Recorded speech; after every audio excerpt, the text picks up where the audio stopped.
minta jajan, harus bayar parkir, harus bayar itu masuk, kan kasihan juga. Beda dengan seikhlasnya. Kalau seikhlasnya, namanya seikhlasnya kan tidak harus ngasih di monggo, nggak ngasih juga silakan gitu. Tapi ketika dengan seikhlasnya, biarpun sedikit, karena orang itu ikhlas, insya Allah jadi berkah untuk kita semua, biarpun sedikit. Beda dengan banyak, tapi orang itu nanti di belakang bisa jadi ngerundel mendoakan yang jelek. Artinya orang tersakiti itu insya Allah mustajab doanya. Biarpun hanya misalkan dikasih tarif 2.000, tetap bilang aja nanti ada kata-kata, ada yang tidak ikhlas pasti ketika ada nominalnya. Beda dengan seikhlasnya, dia ikhlas 1.000, ngasih 1.000, tidak ikhlas tidak ngasih.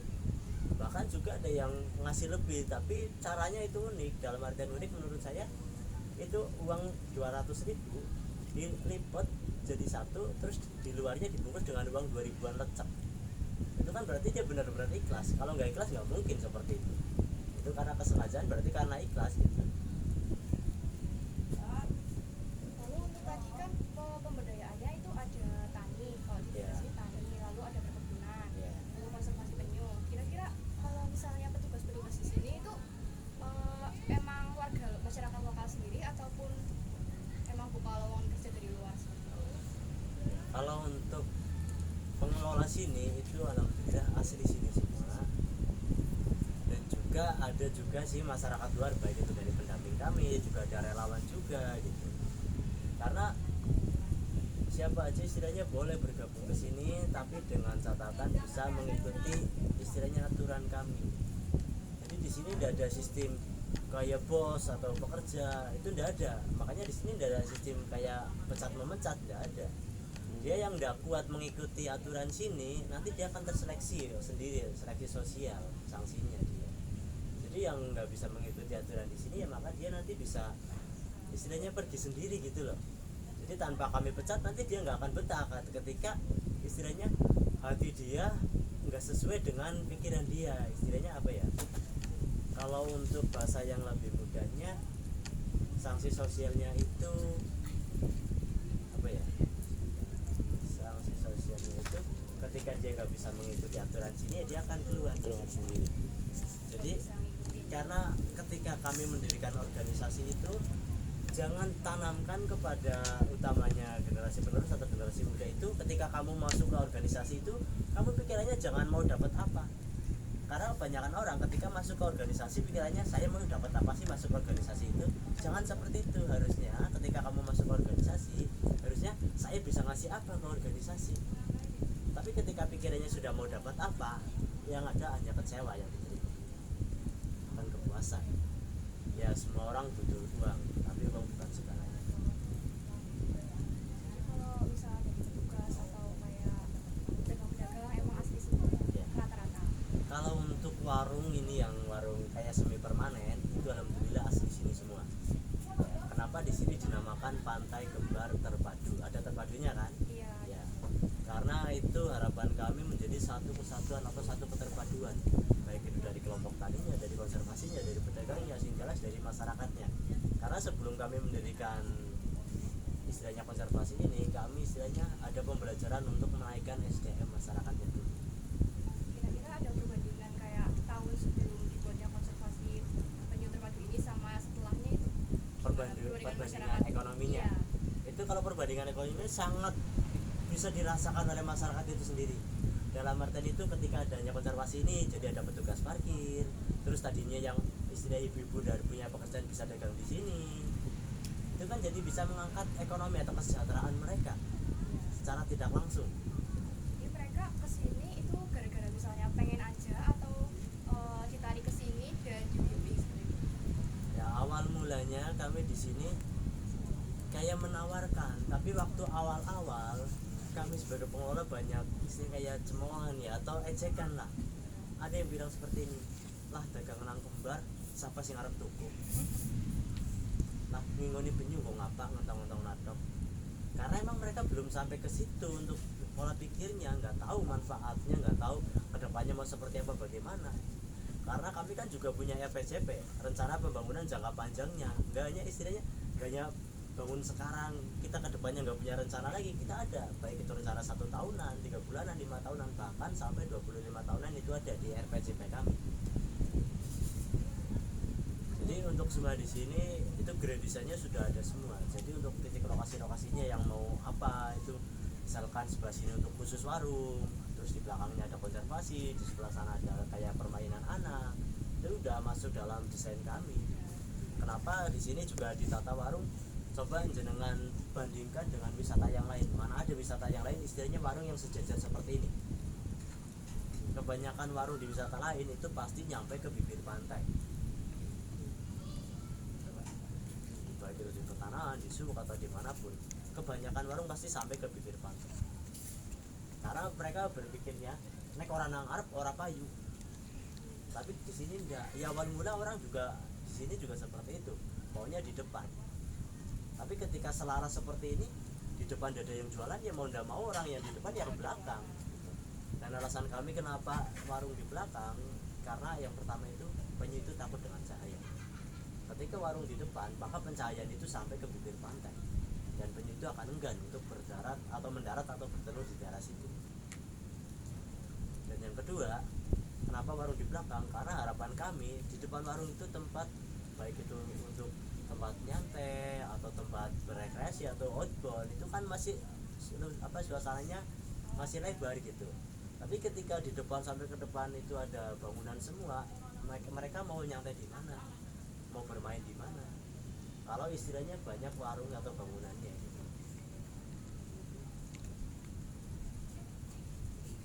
Kalau misal program-program yang emang lagi direncanain untuk saat ini, ada nggak kayak rencana-rencana baru buat kedepannya? Kalau rencana-rencana yang pasti ada, Mbak, cuman masih dalam tahapan kayak masih pertimbangan. Kami kan juga punya skala prioritas dulu, mana nih yang perlu untuk dikembangkan dulu, mana sih yang perlu istilahnya untuk segera dilakukan gitu.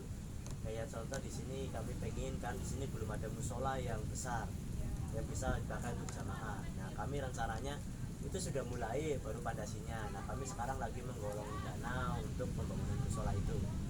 Nah pembangunan musola itu nilainya kurang lebih 145 juta 46 juta 500 rupiah dananya. Sedangkan total yang sudah terkumpul itu baru 26 juta. Dan itu sudah kepakai untuk pondasi. Sisa saldo saat ini adalah 4.346.000. Karena kebetulan bendaharanya saya. Jadi itu yang kami, karena itu musola, toilet itu adalah sarana prasarana dasar yang harus ada di semua tempat umum. Kalau misalnya mengajukan dana dari pemerintah itu nggak bisa ya? Kalau bilang pemerintah gimana ya? Tahu lah. Nggak susah emang peduli. Ya kami nggak menutup sumber dana dari manapun. Saya terus terang saja untuk warung-warung ini itu ada tarikan, bilangnya seikhlasnya, tapi kami budget istilah ada batas minimalnya. Minimalnya untuk warung-warung ini kami budget 200.000 per warungnya minimalnya. Per ini istilahnya tarikan itu sudah semuanya gitu. Nanti ada kekurangannya ya kami cari dari sumber dana yang lain gitu. Itu 200.000 itu bisa dicicil seminggu sekali, misalkan 10.000 atau 20.000 itu boleh. Kami nggak harus 200.000 sekarang, enggak, karena di sini kan sistemnya fleksibel lah untuk aturan itu. Karena kan ya melihat ekonomi itu kan enggak semua orang sama. Iya kalau yang lagi lebih mungkin uang segitu enggak ada artinya. Dan untuk kedepannya lagi rencananya kami pengen lepas liaran tukik atau anakan penyu yang sudah berukuran di atas 1 tahun. Dan ketika pelepas liaran penyu di atas 1 tahun, maka kami perlu bak yang minimal besarannya itu 2 kali 2 meter untuk satu penyunya atau satu tukiknya itu. Karena sifat penyu itu dia bukan hewan sosial tapi individual. Ketika disatuin atau dicampur, biarpun satu jenis, ketika usianya sudah di atas 1 tahun itu sangat beresiko. Penyu itu bisa saling membunuh, melukai, menggigit gitu. Yang kecil pun sama sebenarnya, cuman ketika kecil maka cengkraman paruh dia belum terlalu kuat. Dia sudah bisa melukai tapi belum bisa sampai mematikan. Kalau yang digigit bukan yang bagian fatalnya. Jadi ya untuk rencana kayak ini untuk kedepannya juga yang kami konservasikan bukan hanya penyu, kayak hewan pesisir atau hewan endemik pesisir. Jadi hewan yang khusus ada di pantai selatan gitu, kayak kadal pesisir, terus apa, ular pesisir gitu juga kan ada, terus kayak kepiting atau yingking bahasa orang sini itu ada juga. Dan untuk kedepannya lagi yang akan kami konservasikan bukan hanya penyu, terus apa hewannya, terus tumbuhannya juga akan kami konservasikan, karena belum tentu 3 tahun 4 tahun ke depan tumbuhan atau hewan itu masih ada. Semakin banyaknya orang, semakin hewan itu merasa terancam atau tumbuhan itu. Di sini kira-kira ada nggak ya yang untuk kayak misal di pantai kan sering banget ada kayak di pinggir pantai ya banyak sampah gitu ya. Di sini ada lembaga pengelolaan sampah atau daur ulang sampah gitu. Nah, kalau itu sudah masuk dalam rencana kami untuk lembaga daur ulangnya, tapi kalau untuk saat ini yang baru bisa terrealisasikan hanya istilahnya kayak pembersihan sampah. Jadi kalau untuk istilahnya sampai ke sampai ke tahap akhir atau ke daur ulangnya, rencana kami kan nanti dari sampah plastik itu akan dijadikan biji-biji plastik yang nanti bisa didaur ulang untuk menjadi kayak ya semacam produk baru lagi dari bahan itu. Cuman alatnya itu harganya yang misalkan dari botol bekas itu nanti bisa menjadi kayak serbuk pasir atau butir-butiran kayak beras gitu, tapi warnanya putih gitu ya. Itu harganya berapa ya mas? 1 M lebih ya. Maka kami belum bisa terrealisasi sampai ke situ. Kalau rencana sudah sampai ke situ rencananya, tapi belum bisa terrealisasi karena ya kembali lagi di sini kan sistemnya siklasnya atau relawan gitu. Jadi untuk mencari sumber dana yang sebegitu besar kan tidaklah mudah, tidaklah instan. Karena di sini aja untuk operasional penyu dalam per minggunya aja lebih dari 1.500.000 dalam per minggu. Tapi mencukupi ya dananya. Ya kalau lagi cukup, kalau lagi kurang ya kurang. Kadang kan ketika ada cukup atau ada lebih kami simpan untuk ke depan. Ketika ada kurangnya kan bisa untuk menutupi kekurangan itu. Tapi karena di sini juga kayak sudah ada semacam kayak simpan pinjam ya mas. Kayak simpan pinjam di sini juga ada simpan pinjam di sini.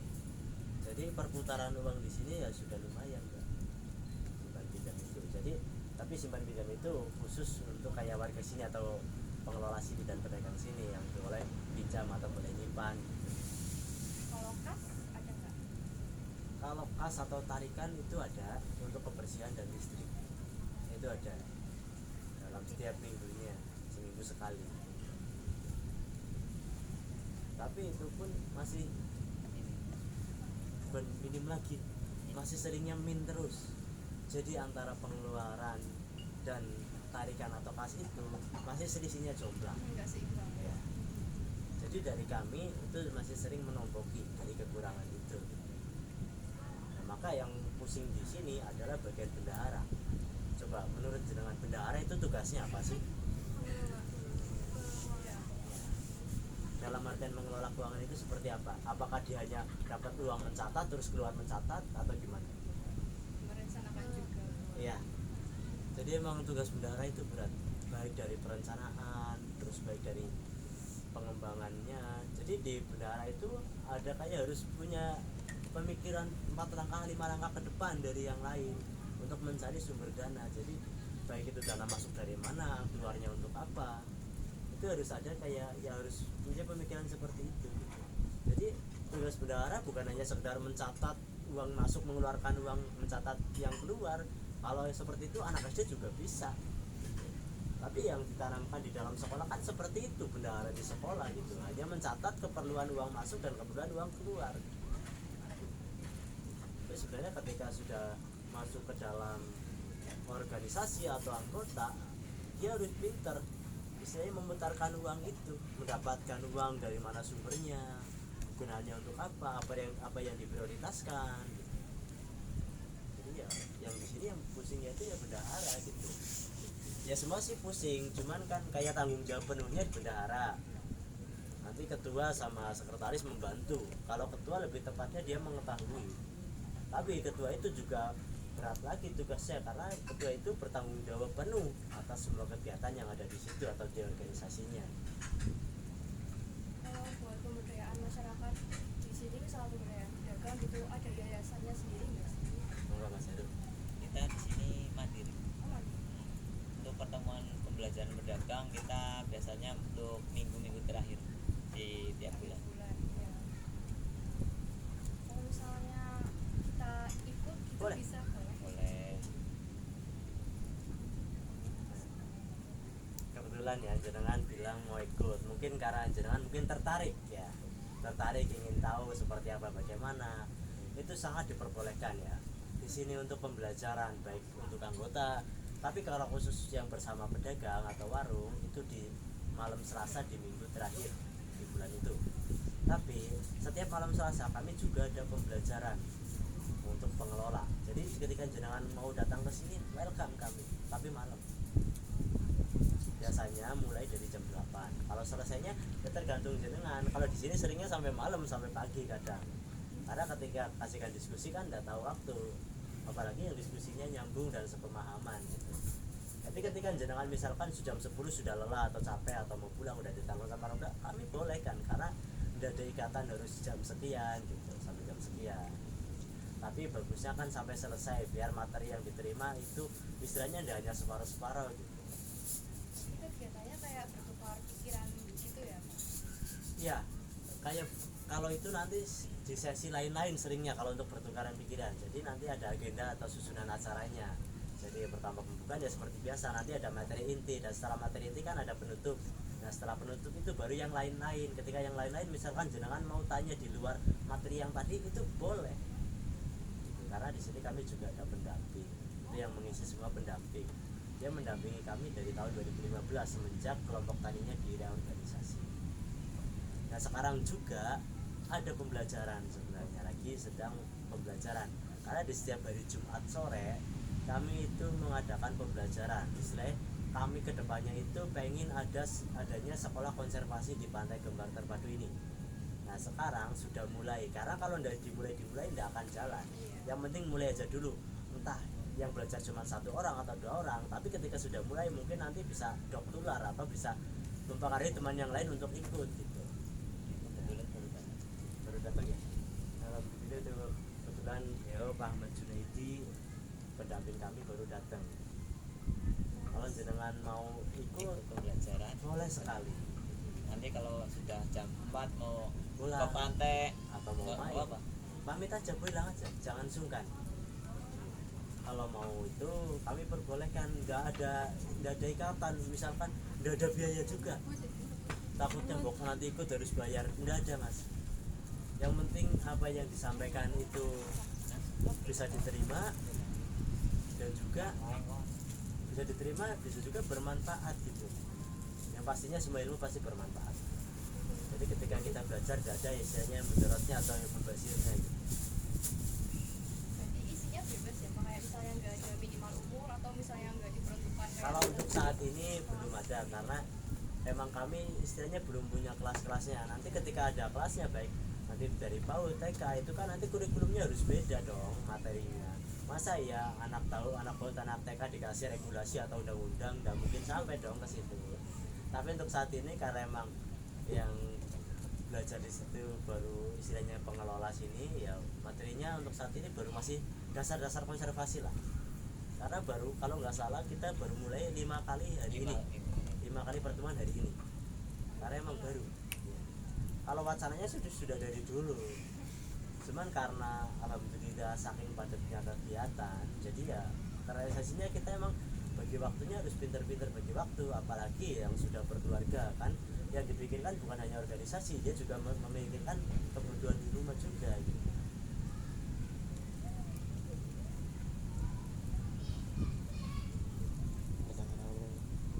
Apa mau ke sana? Ikut? Ikut pembelajaran boleh, kalau mau kita bisa pindah ke sana. Boleh ikut ke sana ya? Iya boleh. Kalau mungkin ini sudah cukup kita tutup dulu, baru kita ke sana, kita ikut belajar bareng dengan Pak Ahmad Junaidi. Sebelumnya terima kasih ya Pak udah mau menyisikan waktunya buat wawancara. Terima kasih dan maaf kiranya ganggu waktu kakak. Mungkin wawancaranya udah cukup sampai sini. Kita terima kasih banyak udah dapat banyak materi, dapat banyak pengetahuan saya sebenarnya juga mengucapkan maaf ketika ada yang salah dari perkataan saya, dan saya juga mengucapkan banyak terima kasih dan mohon maaf sebelumnya, bukan bermaksud saya ingin menggurui atau sok pinter di sini, karena di sini hanya saya ingin berbagi pengalaman apa yang sudah pernah saya dapat di sini. Ini mohon maaf ketika banyak kekurangan dari kami, karena kami di sini juga masih belajar dan kami akan terus belajar. Jadi jangan patah semangat lah, apalagi untuk kalian generasi muda baru SMA SMA. Kelas berapa? kelas 3. Melanjutkan kemana rencananya? Ya. Mungkin yang sudah ada pandangan ke depan mau ambil jurusan apa, kan pasti ada dong rencana untuk ke depannya. Nggak mungkin nggak ada, mungkin biarpun belum bisa terrealisasi saat ini, mungkin kan bisa di tahun kedua. Yang namanya rencana atau doa kan nggak mungkin yang kuasa itu kamu doa sekarang dikasih sekarang, nggak mungkin, karena ada doa yang tertunda juga. Baik, maaf ya, di sini saya perkenalannya belakang, nama saya Hartono dan ini Mas Heru rekan saya. Perkenalkan saya Putri, kalau ini tuh dari SMA 1 Gobong. Ya paksa apa kebetulan kepala sekolah ya? Kepala kepala sekolah.